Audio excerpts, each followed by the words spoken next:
कोणी बनवलंय फालतू सॉफ्टवेअर? बॅक एंड करा, फ्रंट एंड करा, काहीच समजत नाही. मला तर वीकेंड शिवाय दुसरं काही सुचतच नाही. If you don't mind me asking, नक्की तुम्हाला काय मिळालंय? हाईक, प्रमोशन की ऑन साईट? या सगळ्या गोष्टी आम्हाला का मिळतील? आणि तसंही त्याचा फायदा काय आहे? नक्की कोणत्या गोष्टीचं सेलिब्रेशन करत होता? बेंच मिळालाय त्याला. बेंच मिळाला? Bench is not a joke brother. बेंचवरच्या फॅसिलिटीज तुला काय माहित मित्रा? मग सध्या काय झालं बाळू? 33 वर्षांचा झालोय तरी प्रेम मिळत नाही. मी काय करू मीनाक्षी? मला तुला काहीतरी सांगायचंय. कोड रन होतोय ना? कोड रन होत आहेत ना? अरे बाळू, कोड शिवाय दुसरं काहीतरी विचार. टाइमशीट भरलीस का?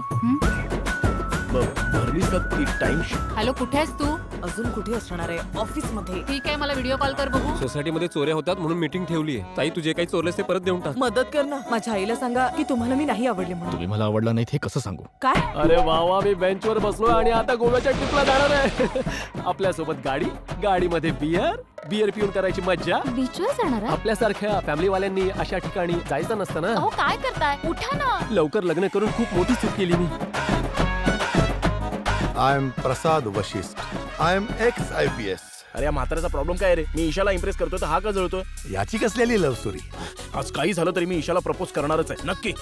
तुझ्यासारखा माणूस फक्त ह्याच मुलीच्या काय दुसऱ्या कोणत्याच मुलीच्या लायकीचा नाहीये. तुमची सगळी सिक्रेट्स माझ्याकडे सेफ आहे. तर तुम्हाला माझं सिक्रेट सेफ ठेवायला नको? अहो दादा, कधी आभाळ कोसळताना पाहिले का? माझ्यावर कोसळणार आहे. कॉस्ट कटिंग करणं गरजेचं आहे. बेंचवर बसलेल्यांपासून सुरुवात करू. लिस्ट मध्ये मीनाक्षी रवी बरोबर तुझंही नाव. माझी चूक होती.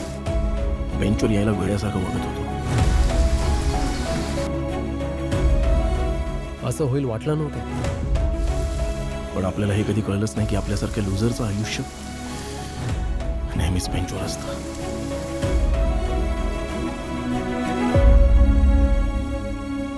वाईन शॉप मध्ये काम करणारा माणूस पण तुझ्यापेक्षा चांगला बोलतो. सर, तुम्ही कोणत्या वाईन शॉपमध्ये जाता सर?